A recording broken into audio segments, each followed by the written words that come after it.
We have Catherine Jones coming back to the stage. She is the founder and the current president of the African American Chamber of Commerce.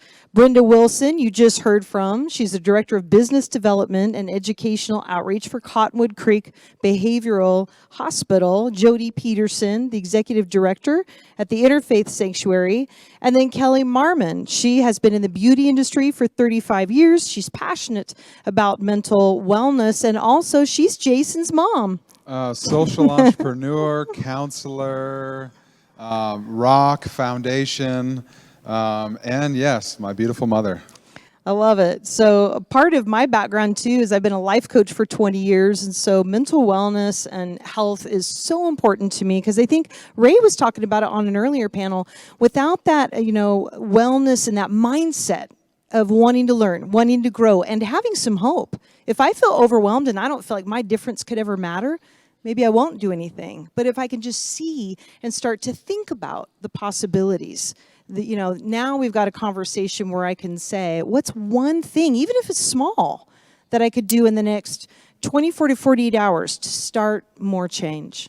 And more change, and then you want to think about what's your support network. Mm-hmm. Like to where there was a couple moments leading into this event, or a couple days, where I felt anxious and I felt that anxiety, where like, oh, am I the person that's able to put this message together? Am I worthy of doing this? And so my mother was a great help with that. And a lot of my friends, a lot of my colleagues, even a lot of our sponsors, that I had talked to, and they're like, well, what do you need help with? Right. How can I help? And so that's what we want to build here, is a team of supporters, a resiliency type of network, like to where, or a connection, I guess you could say, to where if you had something that you needed help with, I want you to feel comfortable coming to me and saying, hey, yeah, I can definitely help you out there. Right. I'm calling you Monday, by the way, on that. So just get ready. Buckle up. Yep. All right. So I'm just going to remind our panelists, because sometimes we forget, just keep the microphone close to you. We'll just pass these around and just start an open dialogue. I mean, who wants to maybe start us off with a thought, like a tag on to something that's been said, or what has been one of your favorite moments? Sorry, I was fashionably late. I missed my entrance. As far as the mental health, I've had quite a bit of experience dealing with people in that arena. And my question is, why do we start with the pharmaceuticals? Why can't we make that the last resort instead of the first? Because if some of the side effects with these psychotropic, I mean, they're terrible, Well, one thing I can say to add to that is medication in a lot of ways is easy. Yep. You pop a pill, you solve the problem. It's the Band-Aid. And people don't really understand, like you said, the side effects can actually be worse than the actual thing they're trying to combat. And so one thing I could share, and it was part of the presentation, was something called electroconvulsive therapy. And that has gotten a bad rap in the past because people didn't understand it and it was shown as spooky. But we're making a new strive to re-educate that there are other things we can do to help people who've never had success with medications, because it doesn't always work, who haven't had success with any type of counseling, any cognitive therapy, and it's a great way to help recalibrate the brain. And so looking at alternatives is one of the most amazing things that we can do, and not just try to take the pill and stop it. Exercise, that's huge. That gives you the good feeling when you're stressed out. If you can exercise and move, it's fantastic. Food's another one. I think someone mentioned about what you put inside your body. If you're putting in bad things, you're eating junk food, you're not going to feel good. So if you're anxious about putting something on and you're just eating a bunch of cookies and some crackers and you're drinking soda and energy drinks, you're not going to feel any better. Eat a salad, drink some water. It does wonders. Yeah, from a naturopathic stance, what I've found that really helps me relieve anxiety and stress And I call it, there's a grounding component, like where I just take my shoes off and I connect with the grass. But even a step farther, I like to put my feet and my legs or go into water. And I've found that to be so therapeutic for me. It's something that I do frequently. And luckily, I got a best friend who lives in Idaho City, and he's got hot springs and a creek within 5 minutes. And so I've spent the last couple weeks on essentially a retreat leading up to this, and just not only meditationally, kind of speaking, but it was a therapeutic, because the water that's out there is high in sulfur. That helps you kind of mellow down. And so there's a lot of natural therapies that don't get talked about when it comes to the hospital. And like my mom, like we've had a lot of experience within our family or our friends, and I saw a lot of other people do too. When they go to the hospital, it's like, oh, I want to give you a pill, or I want to, have you see, somebody to talk about your problems. Where, it's like, hey, how about you help me set up a routine? Like, how about you evaluate, what I'm eating throughout the day, what my day looks like. Am I on social media too much? I think there's just a lot of things that the medical community needs to expand their perspectives on. One of the things I want to say that I think is really important here, having been in personal growth for a long time, I've literally been in workshops where people will get shamed about taking medication, and they'll get challenged to stop taking it. Okay, so there's a lot of context here that's important. There are some medications you need to take because you have a genetic disposition to something. You have a genetic disposition to something, and it's not your fault.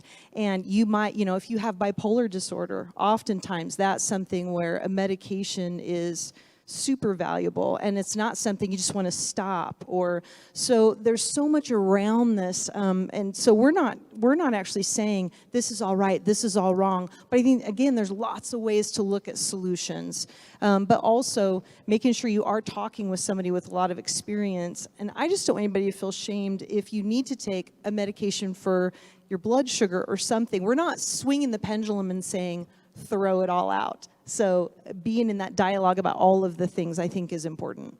You're absolutely right, and I like that you brought that back, because absolutely there's so many alternatives, and there's so many to everything, right? There's a this and a that, so we can do anything, essentially. And just really quick, one of the things, just to kind of piggyback on the shaming, is we also have to decriminalize mental health.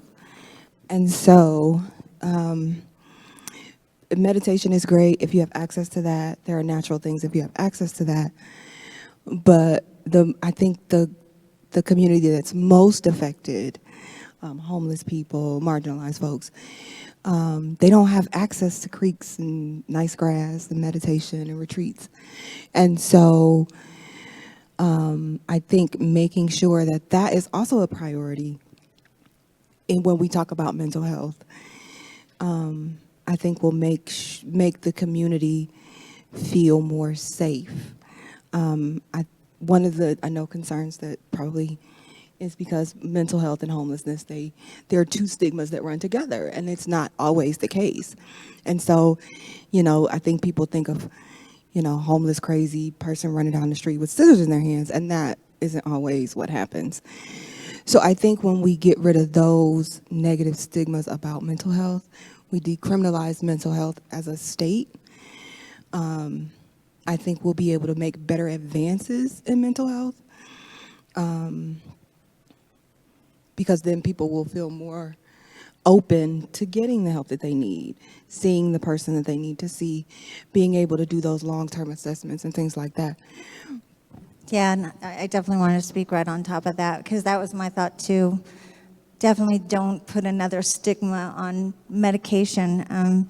It's all shades of, like, you try everything, depending on where you're at and who you are. And when you don't have a home to go to and you're in trauma, you need to have the trauma reduced sometimes before you can even start the conversation. And so I think it's really important to not really judge or have too strong an opinion about anything that has been designed to try and help someone who's dealing with mental health. And a personal story that actually got me into this work actually is my father. 7 months after my mom died, my dad had what's called a psychotic break, and it kind of thrust us into mental health. Me and my two sisters fought pretty valiantly to try and help him, and it turned out that he'd had mental health issues our entire life, and my mom somehow managed to not let us know, and he was saved by electroshock therapy. And we didn't know it until adulthood, but we learned quite a bit about ECT. And gosh, it should be celebrated. It's there and designed for geriatric. It's also designed for people who show medicinal resistance. There are some people who are struggling with mental health that not one pill is going to help them, and ECT can be a lifesaver. And so I do think that we don't talk enough proudly about how we've learned to stimulate the brain again, and there's so many options, and anyone who's trying hard to bring mental health back to someone, I think we should be open to it all. The interesting thing with my dad, he was geriatric, and so it would take a few sessions for my dad to come back. Like, they'd have to do a series, and so when he was in his psychotic break, the irrational side of his brain would take over, and he was this brilliant man that suddenly had a different voice and had different thoughts. And so after he would be in the hospital, and I'd walk into the room and he would say, "Hey Dolly, how are you?" And I would know that my dad came back. And it wasn't permanent because of his I know, but that brought my dad back to me several times before I lost him. So I say that we sit together, we talk about any and all possibilities, and we make no judgment, and we say, let's keep trying to find more and better. So here. That's awesome. Thank you for sharing that story. You're welcome. That is one of the hardest things to educate our community are about alternatives. Yeah. And what comes about that. So when you hear personal stories, it's absolutely fantastic that there's things that make changes happen. Yes. And And that it's we're scary. open. Yes, it is. scary, but- Understood. Yeah. Good job. Thank you for sharing. You're welcome. Do you ever, or have you heard about nutritional deficiencies contributing to mental illness? They're maybe lacking vitamin B, which is for energy and feel good. And, there's supplements, Ashwan. And I don't have anything against drug either. If you need it, fine. But what I do have a problem with is when drugs are, and not just mental health, just your plain old health situations you have. They're on there forever. When do you get off at some of these things? And I remember, my grandfather saying, "Oh, time for my bucket of pills." And I'm thinking, yeah, why do you have to take all those? And why do you have to take them forever? You know what I mean? Like I said, I don't have a problem with it. But like I said, some of the other things to try first, I think are... So my personal struggle with mental health is because I had my thyroid removed. I had cancer and so. And so it has caused some deficiencies. And because at the time that I had my thyroid removed, I had like another surgery right before that, they called it chronic situational depression. And the doctor gave me medicine. It was great. It worked for a little bit. And then while on the medication, it just all went left. And so that was my experience with the criminalization and the whole nine. And so that's what I mean when I say having access to long-term assessments. So I love my doctor. I have a PA, he's great, and he does the best that he can. But this is why I'm going back to that dirty word with the D, making sure you're practicing diversity in all things. Because had you understand that biologically, we're all different. Genetically, we're all different. Then some of the medication that I was prescribed, I wouldn't have been on, and then, we wouldn't have this 4 o'clock issue. So, decriminalization, I'm gonna ride that till it falls off, and making sure that you are doing the best you can for each patient individually. Because I know a lot of us, and when I say us, me included, we go to our regular doctor for our mental health issues instead of seeing a licensed professional. And because we're afraid, if we go to the licensed professional, like, who are they going to call? Who do they have to tell? Are they going to take my kids? What is my husband going to think? What's going to happen next? I don't want to be labeled forever.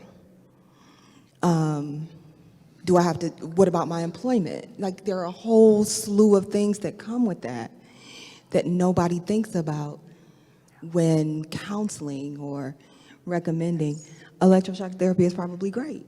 Meditation for some is probably great. Medication is probably great when prescribed correctly.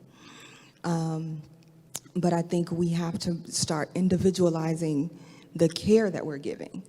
And I think that is where the mental health system and just, the system in general, when it comes to health and mental health and bodies and minds and souls and spirits, is we're not dealing with the individual. We're dealing with what the textbook says your issue should be and how it should manifest. And so because this is what the book says, you have like 95% of this, or, I didn't ask you what happened to cause you to react this way. So because I didn't ask about, history and all that stuff, I just gave you some medicine and sent you home and told you to come back in 6 weeks.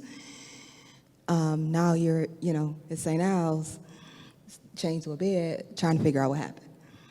And so that's my concern when it comes to just mental health in general, is we really have to start dealing with the person in front of us and not what the book says that this person should be.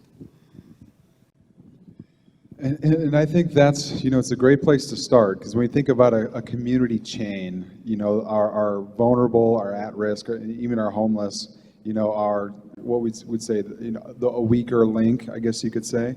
And so if that chain, breaks there, I think that our community chain is so impacted by that. And that's why I really appreciate like where this is at. And for me, as somebody who wants to support people who are going through things, it's often difficult as a supporter to find out, where do you start, with getting people the help that they need. Whether it's like, why should we have to go to the emergency room right away to bring people, to get them the help? This is where I'm going to do some education, and I think this is a great opportunity for all of you that are listening to understand and to kind of get part of this conversation. The community thinks that no matter, and this is a vast majority, that if you are having a psychiatric condition, a break, a manic episode, the first thing you need to do is call 911.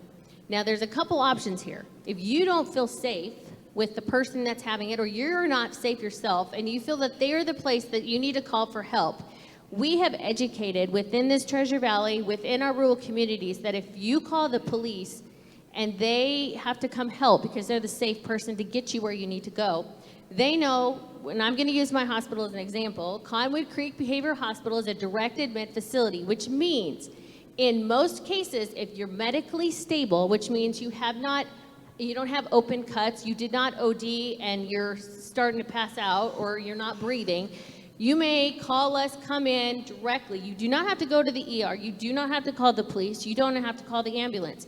We have something within this state called mobile crisis. Mobile crisis can come in. They have trained professionals that can help ascertain what is the condition and then bring them to the right place. And we have partnerships with all the hospitals throughout this area, and we've educated the community, but it's hard to change, right? It's hard to change your thinking, because you think that if you're having an emergency, you call 911. You call your counselor's office. If this is a medical emergency, call 911. Well, guess what? The hospitals are mostly there to help with physical issues. If you break your arm, if you're having a heart attack, that's what they're there for, unless you're medically unstable with a mental health issue. But if you're having a mental health crisis and you have suicide ideations, or you wrap something around your neck and you were getting ready to snap it, you can call us. You can come in and we can help you, so you don't have to go to the ER. And the ERs are very grateful for that, because what ERs have right now are so many people who are dealing with physical issues, especially during COVID. They don't have the space. You sit in a hospital room and you're there for 5 hours while you're waiting to get admitted to a psychiatric facility. That's 5 hours that you could have actually come into a direct admit psychiatric hospital and started the process then and there. That is not to say there is not a time and a place, because there's always that caveat. There is a time and a place when police officers need to come to help. There's a time when mobile crisis will make that decision to take you to the hospital first. But all of our hospitals know what we can do to help as well as an inpatient psychiatric facility for people who are in acute crisis and need that stabilization so that they're safe. So we are really trying at our hospital to change that narrative, to change the perception, to understand that patients will come into us with maybe one diagnosis, and once we take the time to work with them, we're able to determine maybe that's not really what the deal is. Maybe they do have things in their background that has not been talked about by your doctor, but your psychiatrist might be able to help get that stuff out. So I think that's good for you guys to know that we are trying to change that behavior. And we have systems in place to make sure that happens. And if you're not feeling well and you're depressed and you just cannot go on, or you're manic and you know somebody, if your friend needs help, call, tell them the issue, and we can get them in, and you don't have to involve them at all. So I'm going to speak to the other side of that because The yin and the yang, right? we're the yin and the This is yang. good. Oftentimes when a family member is experiencing a break or some sort of big mental health issue, they're not going to self-admit. And so in the state of Idaho, the only way that you can get someone to be admitted or held is through legal process. You have to have a police officer actually place a hold.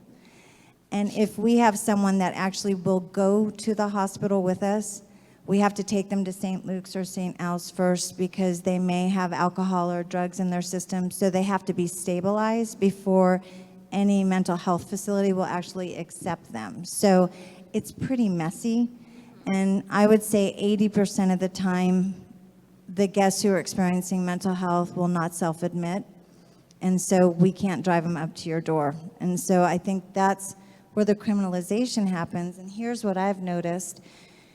We're able to kind of de-escalate to the point where we let them know that we're calling mobile health, and then the police officer comes and the escalation happens because someone who's going through a mental health issue sees that uniform, sees that gun, they start to respond in that adrenaline, fight or flight, and more times than not, what started as a mental health issue, they're now in jail because they aggressively fought with the police officer who scared them. And so that's where it gets so messy. And so we got to change steps. We have to clean that part up. Those who are like in a home, they know they're not feeling well, that there's a perfect system, kind of, because mental health is tricky, but the mess is where it's that real mental health crisis where the person can't help themselves.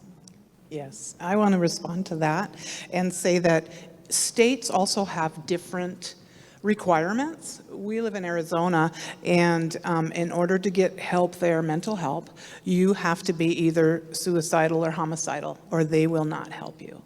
And that's pretty extreme, because not everybody is to that point, but they are a danger to themselves, you know, whether they're threatening anybody or threatening suicide. So.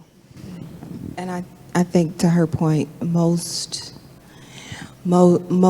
people who experience a mental health emergency don't even know that that's what's happening. So, you know, saying, well, come on, sweetie, let's get in the car. We're gonna go see what's going on. It's not like a regular doctor's appointment. Like, we can't, it's not gonna work that way. And so, especially with the criminal, well, not, but it just makes it a lot less appealing to self-admit, because then you don't know what'll happen next. And so I think the unsurety of it all is also concerning. I think family and friends too struggle because people aren't trained, they're not prepared. And so if a situation is starting to escalate and all you can think to do is dial 911, dial it. Because I've seen way too many families stay in denial. Oh, we don't want to, oh, it'll be okay. They just need to change their job. And it's like, why do we wait until it's code red? Well, it's because all these warning signs are there going, hey, hey, and the warning signs just get louder, louder, louder until we respond. And so I think families too need to, be aware that if you're prepared and trained to get them all the way to the facility and they're good to go, great. But otherwise, know what those resources are wherever you live, in whatever city, state you are, and kind of what your call to action would be, because we've all kind of lost our minds a time or two in life, if we're honest. Mental challenges affect us all at one time or another. This is common. This is normal. And so I think for a family to be, sometimes they take on too much of, I'm just going to be the breakthrough buddy and we don't have to go get help, until it's crisis mode, and then it's just panic. And if we can get proactive, and if we can start addressing it and taking all that stigma out and going, man, we all freak out sometimes, and there's levels depending on a lot of different factors. Know your resources. Who am I going to call? Just like if there's a fire, how do I get out of the house? Same thing with our minds and our spirits. They call that safety planning. If we can educate people about safety plans from school level, right? From our kiddos. If you don't feel safe, what do? We teach them about that with strangers. Well, if we can add mental health as something that's imperative and important and applicable in real life, then we can start exactly what all of you are saying is, let's start some steps. Let's start some procedures so that we have that opportunity, because that would be fantastic. And that's the thing. There are so many different quadrants that we have to look at when it comes to mental health that you're right. They might wait. You can't get into a lot of places unless you're actually right there then happening, right? And one of the things that I feel very passionate about is being where the people are. Right? Whenever I go and do any kind of outreach, sponsorships, any kind of community involvement, I want to be where people are. So they start to feel comfortable coming up and asking the question, hey, what are you? And if I don't need you specifically, where could I go? And so if we could do more about being out in the community, being a part of it, we could be just as successful as Starbucks. Everybody knows where Starbucks is. Right? They know how to access it. Everybody probably knows how to access any coffee shop that they want. So what if we took that mentality and we made sure we were as accessible in all the different realms, from counselors, from psychiatric hospitals, or just peer support specialists, people within the community that have those skill sets? That'd be fantastic. And then we could start to really make a difference that all of you are mentioning, that are really big hurdles that are important that we solve. Mm-hmm. I would encourage people, as somebody who has experienced depression and anxiety in my life, and they're very different, but once you know that something is going amiss with you, reach out at that point. Don't let it get to extremes or become manic. I mean, that is extreme. When somebody is manic, they need a lot of help then. But everybody has times where I'm overwhelmed, or, I feel anxious, I'm nervous, Get help then. Don't wait. And I think that goes along with, the stigma, the S word, or even shame. I think our culture and our communities have a lot of different shaming mechanisms right now. And we see it in mainstream, we see it, locally, and I think we need to move past that. And I think obviously this educational, talks and discussions like this do help move those things forward. But it's just how do you integrate, peer support specialists? I think that's a great way of integration into whether it's other nonprofits or the workplace. I think that should almost be a standard. At this point, like to where I get some training on how to support my neighborhood, my community, my coworkers, my friends. It's almost like that's almost should be like high school, I think, kind of curriculum at this point. I think too, part of what people miss is there's genetic disposition to challenges, and then there's life things that happen that can add on top of that. And a lot of what people do is they just stuff it in our culture. In the American culture, it's like I'm good, I'm okay, how are you? I'm fine. And, it's a lie a lot of the time. That also doesn't mean, we want Brene Brown's like vulnerability, and then everybody started vomiting on Facebook, right? Like putting our journal on there. Not like that. What is it about being real and having a good support system and talking through stuff and not pushing it all down? Because what happens is we push it down for so long and it just will involuntarily start to come out at different levels, right? Then we're like, well, maybe I need a pill or well, it's because we've let it get to that point. It's like cranking the Jack in the Box. Yeah, or the volcano, right? or the It's like volcano. there's this crusty shell on the top. I'm good. I'm fine. I'm working my job. I made 6 figures last year. Well, congratulations. You're about ready to snap. You're not sleeping, right? You've got hives. You've got panic attacks that are coming. And so, instead of having that be, again, it's around stigma, quiet in the dark about it. It's like when those red flags start to come up, that gets to be reconciled just like a bank account, right? It's like our emotional account, our internal wellness is just as much connected with our body as our brain and our hands and our feet. And we just don't act like it so much in this culture. But that's actually the way we're going to be more successful at work, is getting that mental wellness in place. But instead of pushing it down by drinking or working more or doing whatever it is we know how to do, more. But here, this needs to be reconciled. I think I just want to speak to the fact that there's so many levels of mental health, and that's self-care. The kind of mental health that you're talking about is definitely when you're able to identify it in yourself and you're able to maybe take a step back and address it in all these different ways. But there's mental health where there's not going to be that reasonable conversation in their head. And I think it's really important that we understand this scale, this spectrum of what the health of someone who's experiencing mental health. It's very different and varied, and you can't compare one to the other. And so I just want to be careful that we keep that wide conversation so that you're not assuming that you could say, this is what I do, and that person's going to acknowledge and accept Right. that, because they more than likely can't even connect to it. Right. So one of the things that I find, people who struggle with mental health, there is a group of people who tried to love them and lost their patience because it's so frustrating. They look like the same person. They sit down, it's so confusing when someone you love, you lose them for a while and you don't recognize them, but you stubbornly want to be able to talk them out of it, which just feeds their anxiety. And it's a vicious cycle. I had 7 years of learning about this, so I always want to step in and protect the family members who love someone who's dealing with mental health, and also those people who are dealing with mental health. It is not easy. They have very little control. And sometimes just sitting and holding their space is all that you can do, and it's all that they need. Absolutely. And that is the both and we're talking about, right? Like there's levels, and once you get to those deeper levels, it's very different. What I've noticed 20 years of life coaching is if a lot of people would work on maintenance, instead of we wait until the sickness is there, then we address it.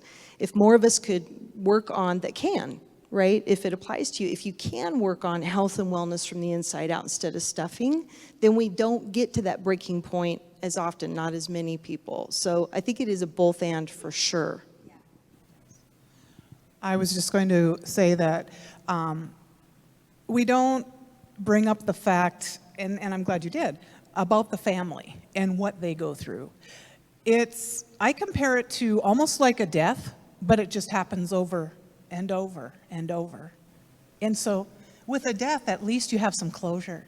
With mental illness, it's like, is this ever going to stop? And that's where families get exhausted and they don't know what to do. So this is why today is so exciting, because we have this dialogue, and not just today, we have that ability now to change the narrative, to change what's happening, to engage and inspire and empower people to make differences so that we can start combating each one of these issues that we're seeing that are causing so much stress. This is not a fun conversation. We're not up here having a blast, and smiling and laughing, because this is a heavy, heavy topic. So how can we take this topic and turn it and say, now what, right? What do we do now? We know what the problem is. Now what can we do to start changing? What can we each do individually? What can we do collectively? What can we do on a global scale? Think big and then drill it down. What can we do? And one thing that for those who, again, have those availabilities in education, start with the kids, you know, the education that we can give them. They are mandated to take health class. If we can change the curriculum to make sure that it is included, that we talk about this. I've gone to schools and talked with counselors and talked with the principals of how can we integrate this kind of dialogue within our students so that they can start being that change too, because it starts young, absolutely. And then they can, I mean, we might not see the change the way that we want by the time we're done here on this planet. It might be our children, or it might be our children's children, but we know we're at least starting that process. One of the things I love about millennials, we've talked a little bit about the intergenerational context. You know, my dad is passed away now, but he was not, if you would have told him, go to a life coach or do some personal growth, he'd have been like, he loved Zig Ziglar, right? See you at the top. But it was mostly motivational and it wasn't as internal. And that was a cultural thing. You know, that's what they knew. And what I love about working with, my favorite group is the young professionals, because they're like, oh, I get coaching with my job? Fantastic. I want to get better. I want to know all the things. And so I love to bring up a positive point. I love the fact it is changing. It is becoming more mainstream. Now, some people are like, oh yeah, I'm good. I'm all enlightened. And you're like, okay. But, you know, I do love the fact the young professionals are so open and they're so authentic, generally speaking, of course, if you make them feel safe and hold space for them. So I just wondered what your thoughts were on that too. Yeah, I have a lot of friends that are becoming very aware of these things. You know, they're doing their own research. They're wanting to get involved, and they are becoming support systems, like for each other. Like to where I've had some really good friends that have a lot of expectations on themselves, you know, to where they push themselves so hard to get to certain levels, and they've had mini breaks, you know, and to where they didn't necessarily feel comfortable, you know, coming to me or, you know, some of their other friends. And now we're to the point where we're talking about those things, especially in the last couple months, you know, to where it's like, all right, if we're getting back to normal, I want to tell you what happened, you know, during this time, you know, and I think that's such a critical point that we get to, you know, to where you start feeling comfortable of being a little vulnerable, you know, to where, all right, I've hid this, I've held this long enough, you know, but I love you, you know, like you're one of my best friends, and I would like to share this with you. And from my standpoint, it's like, okay, you share that with me. I want to share something with you now. You know, let's build this as a, you know, a flow in a sense, so we can both work through these things. And I think that's a critical step, you know, in terms of community wellness in that sense, to where you feel like you can talk to people, and they don't need to be your best friends necessarily. You know, just being able to support somebody like, hey, I had a bad day today. You know, would you mind if we just chatted a little bit? You know, and I think it starts there, because then you can build a deeper relationship with people. And I think relationships in a community are probably the foundation of a community. You know, and so I think it does start with the educational piece. You know, really letting the youth know. I mean, a statistic that happened last week is the Colorado Children's Hospital in Denver declared a state of emergency around behavioral health services for youth. You know, so a 90% increase in 12 months in services. So it's like these problems are now coming to the surface from a year and a half of isolation, and our young people are confused. I would say the confusion leads to fear, you know, and so when you're saying, okay, you can go back to normal now, they're like, what's normal? Like, what do you mean? Like, I remember last year, I remember 2 years ago, you know, but beyond that, you know, I don't remember what normal was, you know, because, I mean, we're, you know, kind of short-sighted. I think human actually means the ones who forget, you know, and so it's like we remember our most recent experiences, and that's one of the reasons I try to get an event on the books as soon as I possibly could. Couldn't do it in Boise. You know, and so last September, College of Idaho was like, well, you could have 50 people, here, and I'm like, done, let's do it. Like, let's get something on. I want to get back into talking to people in person. And so I think the educational piece and the public awareness, and not around fear, like to where if everybody's experiencing these things, we don't need to be scared of it. I think we're moving beyond the fear side, or we need to move beyond that fear side and say, hey, what kind of actions can I take to help? Because I want to, protect myself, as well, and the people that I love, and just the community. We're building capacity and resilience by educating and building that awareness. The last thing that I would like to say on this is just a little advice for parents, and I've raised a few children, one of them right there. Listen to your kids. There's a difference between talking at your children and talking to them and listening to them. What do they need? Build them up. Encourage them to go for their dreams. Encourage them to be all they can be, to change the world. And that's what I believe my son Jason is doing. And all my other children, I'm extremely proud of them. And that's all I've got to say. One of the things I think that's impacting, and I think you'll agree with this, is how our country has handled the pandemic. And there's always this favorite thing like, Mom, Dad, please stop fighting. And the fact is our country has been fighting in front of our kids for a few too many years, and the pandemic became so political, and people fought about what the true information was, and this was life and death for many people.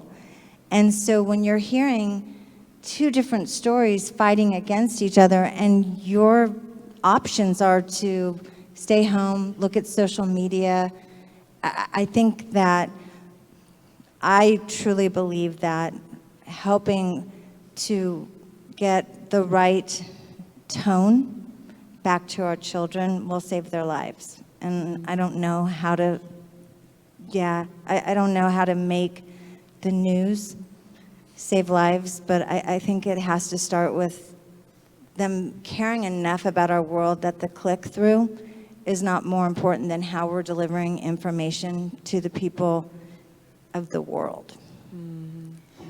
God bless you. I think, just to piggyback, I completely agree.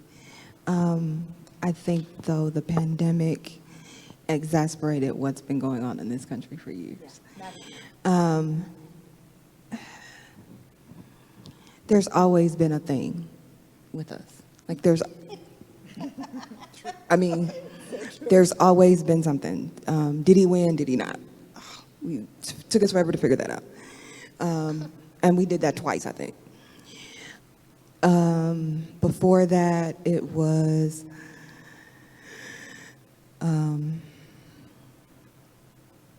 racism really a thing? Like, is America really racist? Okay, so that's a thing. We have to figure that out. Like, there's always a thing. The thing that I think we've gotten away from, that I believe, that I strongly try to instill in my kids, and again, I try to talk to my son. One of the things, and I said this, I've been saying this for a couple of years now, is the reason that our children go from 0 to 100 is because we haven't learned how to deal with anything. Like when I was in school, we had bullies. You got beat up. You went home. You got a snack. You went back to school. You know what I mean? Now, you get bullied. You go home. There's like a whole gunfight. We have to shoot up the school. There's like a whole situation because we don't know how to cope with one of the things that I tell my son is there's always going to be a bully. And yeah, I get it. There are some, this isn't there's always context. So I don't want you to think that I think anything that has happened should be taken lightly. But there's always a bully. Like there's always going to be something. So if I'm not teaching you to cope with this, then you're not going to be able to cope with anything that comes after this. Perspective, my son went to school. Something happened with his friend. They've been friends since like kindergarten. And she's like, I'm not talking to you till the summer. He was devastated because she'd never not talked to him before. And I'm like, okay, well, I get why it's upsetting. Can I stay home from school tomorrow? No, you can't. you're going to go to school and let her ignore you all day long. Because 9 times out of 10 on Tuesday, like, y'all will be fine. I had a friend who had the exact same situation with his daughter. She was in the 3rd grade. He took her out of school because her friend stopped talking to her and let her stay home for like the rest of the school year because she was that upset about it. Like, how is that teaching her to deal with anything, though? And I don't know if she had any underlying, like, health issues or mental health considerations. But I do know that if we don't teach our kids to start to deal with themselves, like if we don't start taking ownership for our own behavior, then how can I can't expect something different from you that I'm not doing myself. And so that, I think, is where, as a country, we've gotten off, is we don't hold ourselves accountable. So how can we hold somebody else accountable? How can I say, well, let's change the world and be the change, and I'm not doing nothing at home. Like, I don't pick up the trash in my own neighborhood. So how can you volunteer to pick up the trash at the park? And those are the things and the values that I think that we have gotten away from, because we've become so individualistic. The pandemic showed us how individualistic we are. So that's my. So here's the great thing about what you just said. We all now, after we leave here, have been told by multiple presenters to go do something. What can you do in the next, and I don't think he's in here. Sorry, I'm not trying to copy your presentation, but that really resonated with me. What can we all now do? We're all came here together for a purpose. I think we are working together to make a change, to be different, right? To make a difference. So if we follow that, it might be your statement about being contagious, and passion is contagious. What can we do when we leave here? We can let somebody in when we're getting on to the off or the on-ramp at the what is it called? Freeway, right? Or when we are at the drive-thru, pay for the guy behind you or the gal behind you. What is it that we can do right now when we leave to start moving that forward? Pay it forward, right? How can we do that? And it will eventually, if not right this moment in time, we will see that kindness is going to win, that listening and education is going to be just absolutely contagious, like wildfire, and we will be able to, if we come out of here with a positive thought of what one thing we could do today when we leave to make somebody else's life better, even if it's just a smile and saying thank you.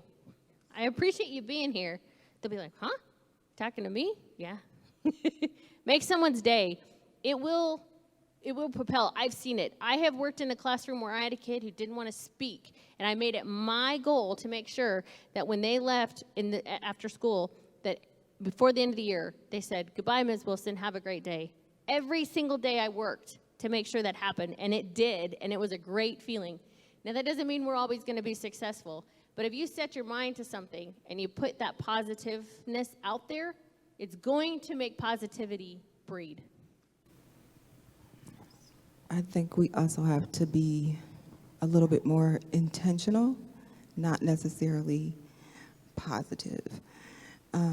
Just because a lot of the things that I think we would need to tackle are going to require hard conversations, and we can't, it's not always going to be sunshine and rainbows.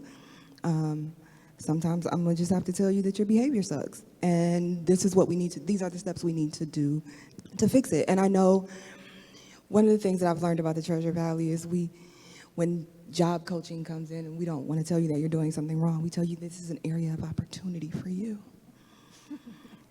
And that is great, but opportunity gives you an option to fix it. And the things that we need to fix are things that we need to fix not as an option. They're mandated changes. Because if we don't, we're going to always have homeless people being stigmatized. Mental health is always going to be stigmatized. Yes, kindness is great, but intentionality is better.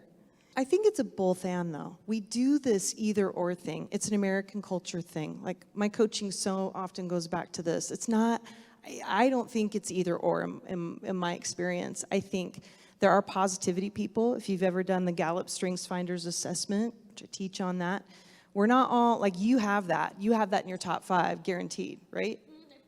Or 10? Okay. But there's people that's your value proposition. That's what you bring to the world. That's what God's given you to, like, sprinkle around. There's other people that maybe lead a little bit more from the hard conversations. I do both. Sometimes I have hard conversations with people. I also do kindness. Sometimes the context isn't a difficult conversation, but it's just being kind instead of, being rude. So I think part of that question is, what can we all bring to the table? And it's not going to look always like the exact same thing, if that makes sense. And context plays into this a lot too. And I'm not saying that kindness wouldn't work. What I'm saying is, if we're talking about in the context of some of the conversations we've been having today, those are critical conversations and they are hard. And when we sit down and talk about mental health, when we sit down and talk about equity and inclusion, part of the reason why we don't get, I'm not gonna say where we need to be because that's subjective, we don't get forward because I just wanna be nice. And I just wanna be nice isn't getting us anywhere. So I get that it's not an either or and that it's a both and. The problem is we're just being nice. But being nice is subjective as well, because then you can be nice and be kind to those that you choose, not to everyone. And that's where we're running into the issue, is kindness has become subjective, and it's who deserves it. I think generalizations are tough, though. Do we need way more change? Absolutely. Again, I'm going to go back to both and. So much more good work to do. Not everybody is nice. Not everybody's mean.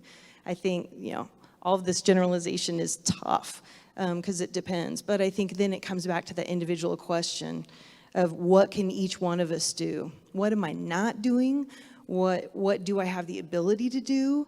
And what's my first step? I can tell everybody else what to do, but at the end of the day, I can only control this one. And I do think that's a powerful part of that dialogue.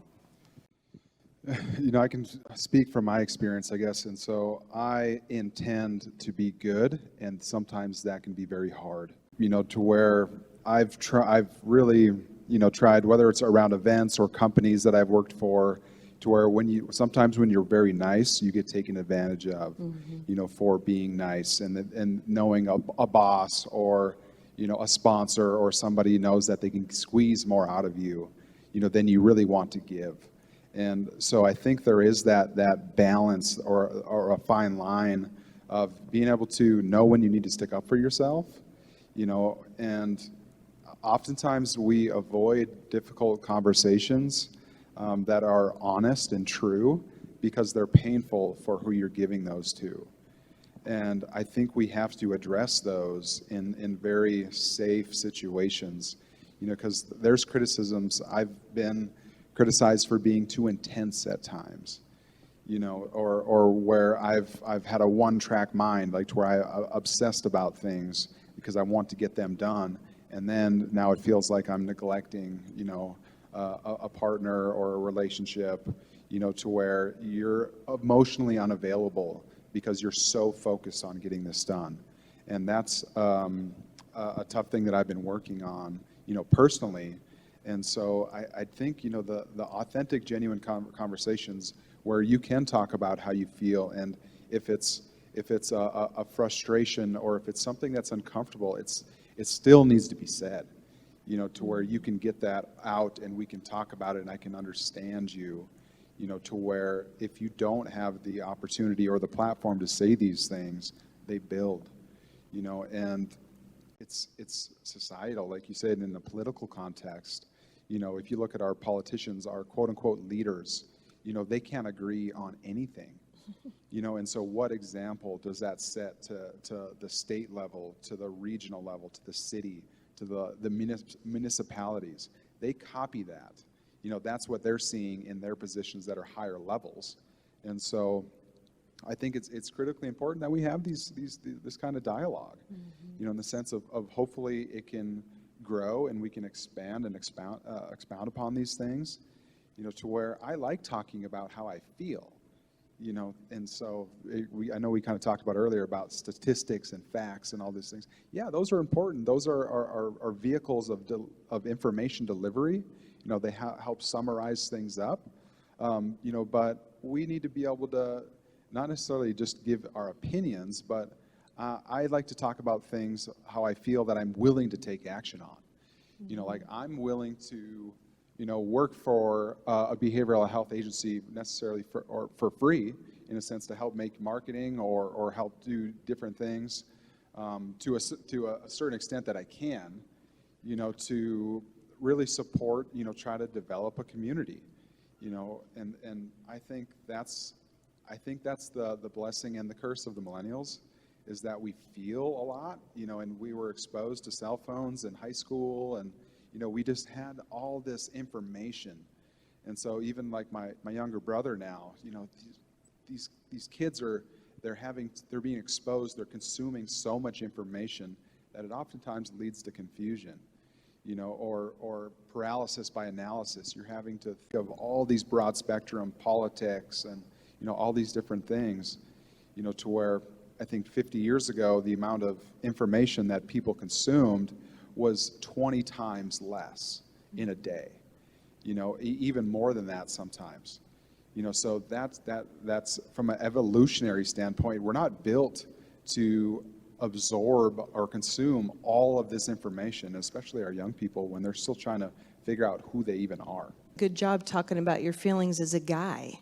We all have feelings. We all have emotions, and we're all strong. We've genderized all these things for way too long, and we've shamed our men. We know that women have struggled too. We've talked about that a lot, but we've shamed our men, and we've said things like culturally, oh, well, women are more relational than men. Not true. We put these labels on everybody in so many ways. So thanks for talking about your feelings, because we definitely all have them, and we all have strengths we're bringing to the table. So, but I think for men to pick up a microphone and speak to that truth is really powerful, and it gives freedom for other people who feel compelled for that kind of a message to do the same thing. So I think that's great. Well, I think and I just kind of take it back to high school or things like that, like to where I wouldn't feel comfortable growing out my hair when I was in high school. I'd have been shamed by my friends, in a way that not necessarily, they were mean about it, but that was just like, it was a peer pressure type kind of thing, to where like, I'm just going to make fun of you, and then I'm going to feel bad about it when I went home. Now I got to the point where my friends are mature enough to where they appreciate my long hair, and I love it, from that sense that they enjoy it, you know what I mean? Like, to where it's like, oh, thank you for that, and then we build each other up, and I think that's really what's kind of lacking in friend groups now, is like, instead of wanting to tear you down and sarcasm, I used to use sarcasm quite a bit, to where that was my terms of endearment, but some people didn't realize that I was trying to connect with them by poking fun, or doing things. And so I had to learn, the hard way, I guess, with a couple friends and even some family members, that I didn't mean that. Like, I love you to death. In that sense, like, I wasn't trying to tear you down, and so that was I guess a maturity thing on my end, but now kids, they don't know how to express gratitude, they don't know how to tell a friend, like, you're like my best friend, you know what I mean, like, to where you might get a little shame, or push back on that, but best friend, like, yeah, I'll tell other people you're my best friend, but I don't want to hear from you, you know what I mean?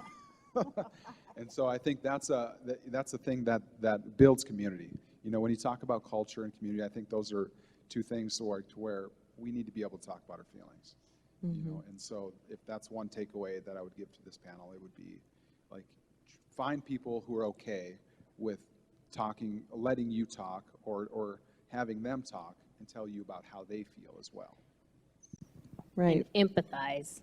I think all of this is taught just in this hour, that if we can have empathy of other people's perspectives and what they might be going through, or their story, I think we're going to go a long way just to listen and empathize with them. So thank you all. I am so grateful that I got to be a part of this. Thank you for making this happen. Thank you for including us and being part of the conversation. It's nice to be able to share out So thank you for the platform. And this is my first all-women panel. I grew out my hair in anticipation of being on this panel. Any final thoughts? We got to wrap this whole show up here. Oh, I'll just say thank you. I'm excited, I'm empowered, I'm ready to go, and I cannot wait to see where we go with this. Mission accomplished. Absolutely.